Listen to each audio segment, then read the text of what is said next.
তারেক রহমানের চীন সফরটা খুব ইন্টারেস্টিং হয়েছে করলে।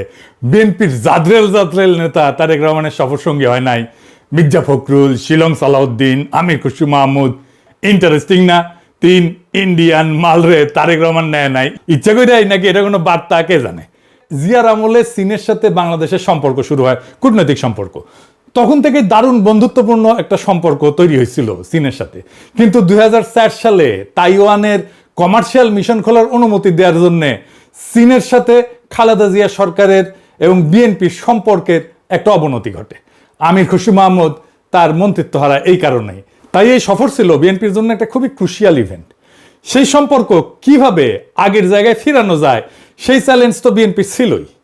আমরা এক এক করে দেখি সেই লক্ষ্য তারেক রহমানের সরকার এই সফরের মাধ্যমে অর্জন করতে পারিছে কিনা।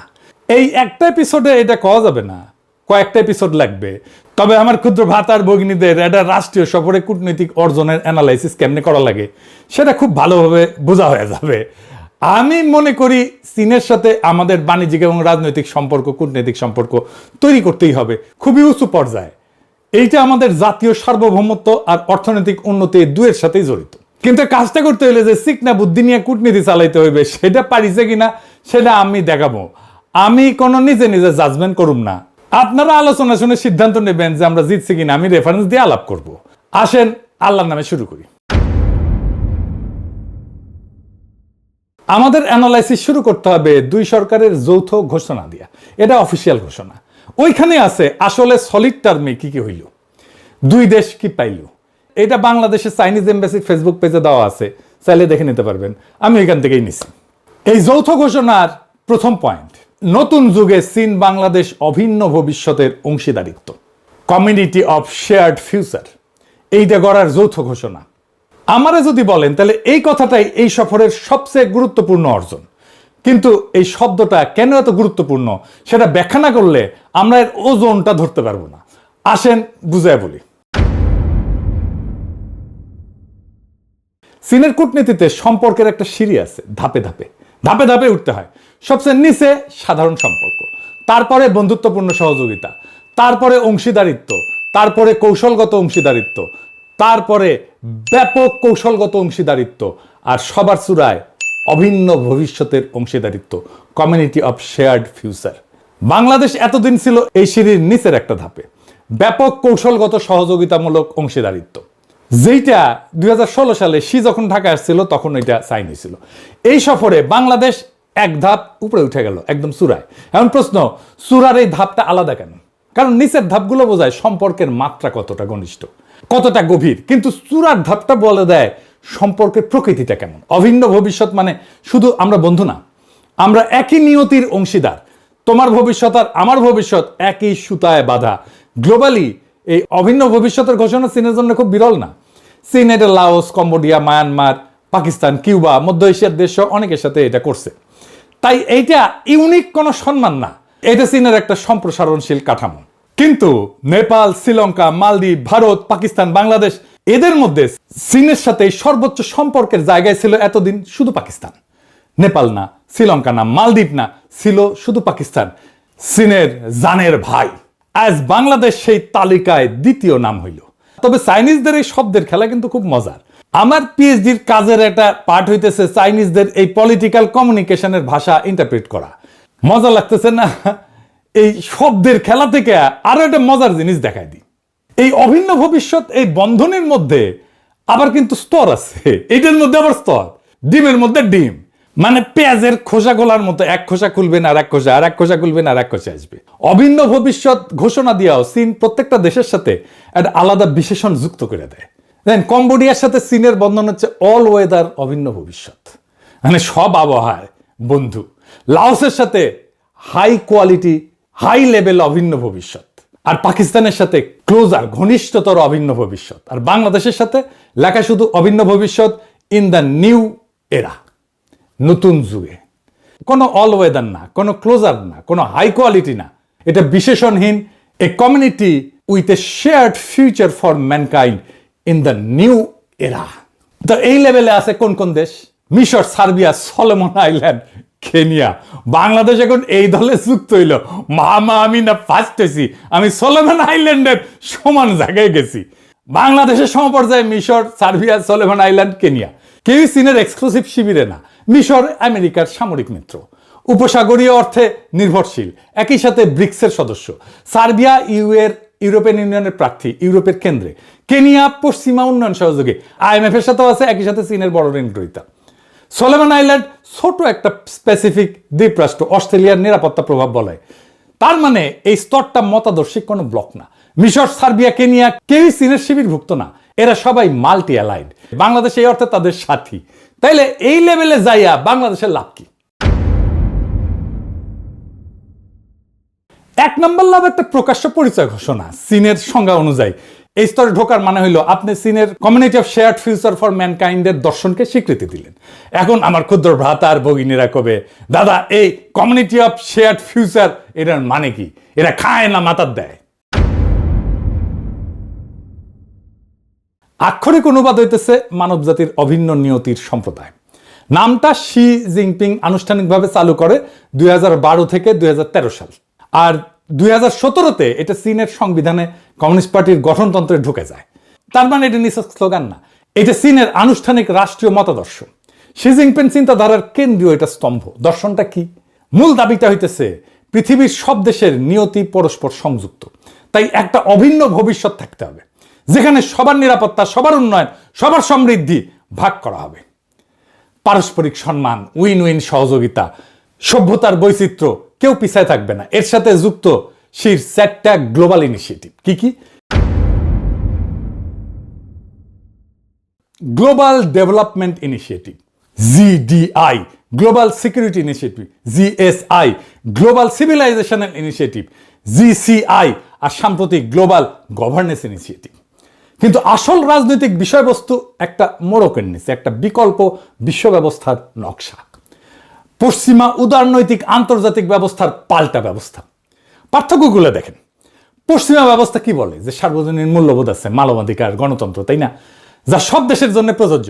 চীনের শেয়ার্ড ফিউচার বলে প্রত্যেকটা সভ্যতার নিজস্ব পথ আছে, কেউ কারো মূল্যবোধ চাপাবে না। শুনতে উদার, কিন্তু এর কার্যকর অর্থ হইতেছে মানবাধিকার বা গণতন্ত্র নিয়ে আমার সমালোচনা করতে আসলে এটা আভ্যন্তরীণ বিষয় হস্তক্ষেপ বলে আমি দাগাই দিব। আমি এর পরের এপিসোডে চীনের পঞ্চনীতি নিয়ে কথা বলবো। শেয়ার্ড ফিউচার হইল পঞ্চনীতির আধুনিক বিশ্বায়িত সংস্করণ। দ্বিতীয়ত, এটা আমেরিকা কেন্দ্রিক বিশ্ব ব্যবস্থার বিকল্প। মাল্টিপোলার ওয়ার্ল্ড, জাতিসংঘ কেন্দ্রিক ব্যবস্থা, এই শব্দগুলা মানে আমেরিকার একক নেতৃত্বের অবসান। আর এমন একটা ব্যবস্থা যেখানে চীনের ভেটো ক্ষমতা আছে এবং প্রভাব আছে, এবং যেটা বড়। অর্থাৎ মানব জাতির অভিন্ন নিয়তি শুনতে সার্বজনীন, কিন্তু কাঠামোগতভাবে এইটা চীনকে কেন্দ্র রেখে একটা ব্যবস্থা। আচ্ছা, আবার আগের আলাপে ফিরে আসি। তো 2 নম্বর সুবিধাটা কি? এই জায়গায় ঢোকার, এই স্তরে ঢোকার প্রতীকী সুবিধা। কূটনীতিতে এই পরিভাষা কোনো কংক্রিট সুবিধা আনে না সরাসরি, কিন্তু চীন প্রতীক দিয়া কাজ করে।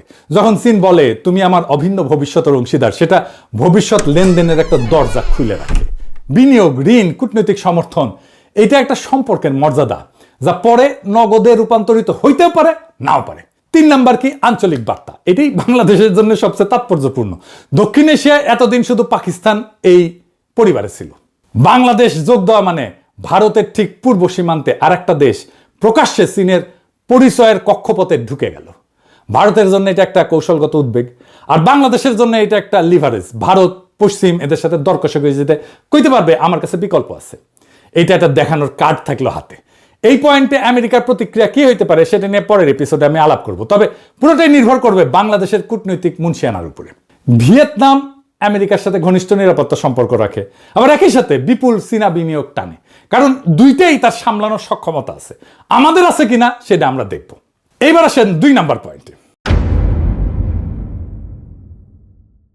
2 নম্বর পয়েন্টে লেখা আছে দ্বিতীয় বিশ্বযুদ্ধের ফলাফল রক্ষা, ফ্যাসিবাদী এবং সামরিকবাদী পুনরুত্থানের বিরোধিতা। এটার মানে কি? এটার মানে খুঁজে বের করতে হবে। মানে না বুঝলে হবে না। শুনেন, এটা মানে না বুঝলে, এটা ভিতরে না ঢুকলে হবে না। এইটা আসলে চীনের জাপান বিরোধী অবস্থানের ক্ষেত্রে আমাদের সম্মতি নিয়ে নিল। কেমনে? এই শব্দগুলো নিরীহ শোনায়, কিন্তু নিরীহ না।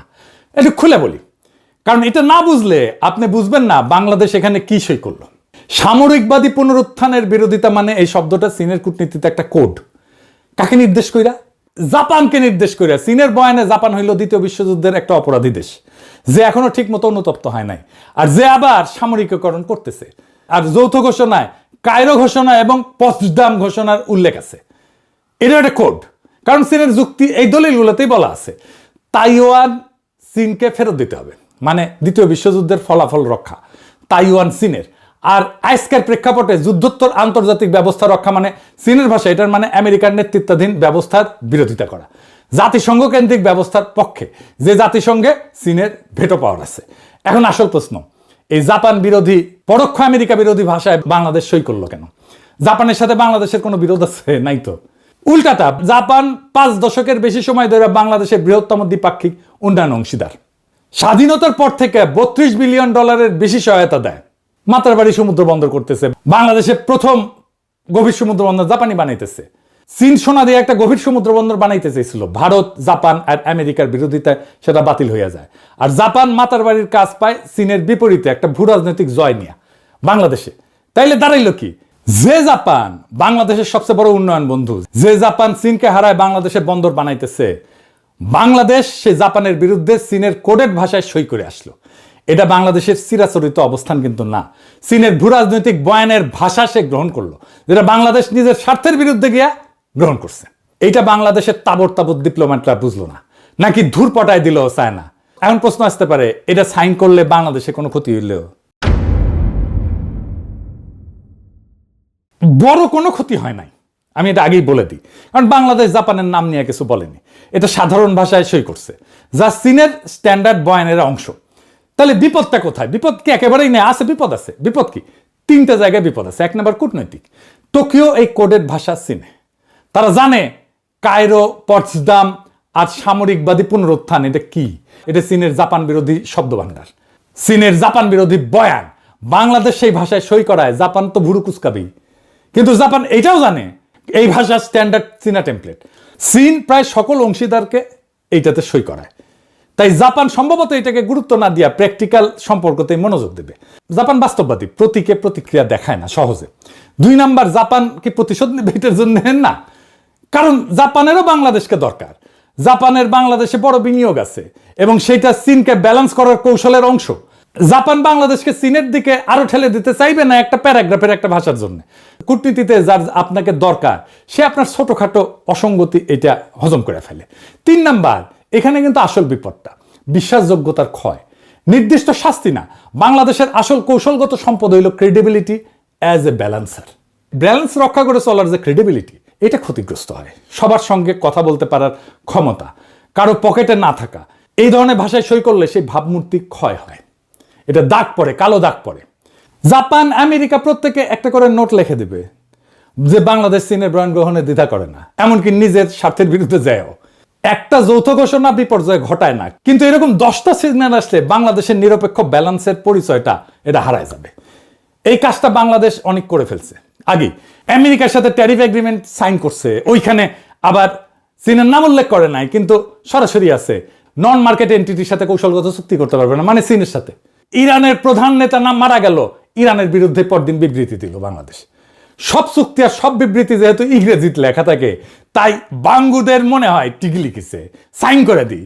হজ্জা গ্রামে বিচার করছে, একদিন এক লোক এসে নালিশ জানাইলো, লম্বা করে নিজের পক্ষে কথা কইল। হজ্জা বলল, ঠিকই কইছো তুমি।